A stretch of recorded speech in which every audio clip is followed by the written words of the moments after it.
ത്താൽ അസാധ്യമായതൊന്നുമില്ലല്ലോ, യഹോവയ്ക്ക് കഴിയാത്ത കാര്യമില്ലല്ലോ. യേശുവിൻ്റെ നാമത്തിൽ സൗഖ്യമുണ്ടല്ലോ, യേശുവിൻ്റെ രക്തത്താൽ ജയമുണ്ടല്ലോ. യേശുവിൻ്റെ നാമത്തിൽ സൗഖ്യമുണ്ടല്ലോ, യേശുവിൻ്റെ രക്തത്താൽ ജയമുണ്ടല്ലോ. വിശ്വസിച്ചാൽ ദൈവത്തിൻ്റെ മഹത്വം കാണാം, പ്രാർത്ഥിക്കുമ്പോൾ ദൈവത്തിൻ്റെ പ്രവൃത്തി കാണാം. ആരാധിച്ചാൽ ദൈവത്തിൻ്റെ വിടുതൽ കാണാം, ആശ്രയിച്ചാൽ ദൈവത്തിൻ്റെ കരുതൽ കാണാം. അബ്രഹാം യഹോവയിൽ വിശ്വസിച്ചപ്പോൾ ദൈവം അതു നീതിക്കായി കണക്കിട്ടല്ലോ.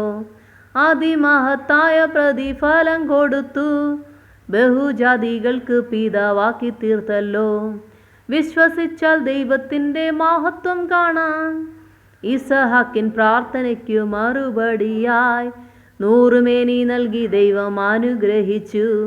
വാഗ്ദത്തങ്ങൾ നിറവേറ്റി പരിപാലിച്ചു, തലമുറകൾ നൽകി അനുഗ്രഹിച്ചു. വിശ്വസിച്ചാൽ ദൈവത്തിൻ്റെ മഹത്വം കാണാം. യാക്കോബും ദൈവത്തെ ആരാധിച്ചപ്പോൾ യഹോവയ്ക്കു തക്ക മഹത്വം കൊടുത്തപ്പോൾ യാബോക്ക് എന്ന കടവിൽ അനുഗ്രഹമായി ഇസ്രായേൽ എന്ന ബഹുമാനം ലഭിച്ചു. ദൈവം അത്ഭുതങ്ങൾ പ്രവർത്തിക്കുന്ന ദൈവമാവുന്ന അസാധ്യങ്ങളെ സാധ്യമാക്കുന്നവൻ. യഹോവയ്ക്ക് കഴിയാത്ത കാര്യമില്ലല്ലോ. ഹല്ലേലൂയ. യേശുവിൻ്റെ നാമത്തിൽ സൗഖ്യമുണ്ടല്ലോ, യേശുവിൻ്റെ രക്തത്താൽ നമ്മൾക്ക് ജയം നിശ്ചയം. വിശ്വസിച്ചാൽ നമ്മൾ വിശ്വസിക്കണം.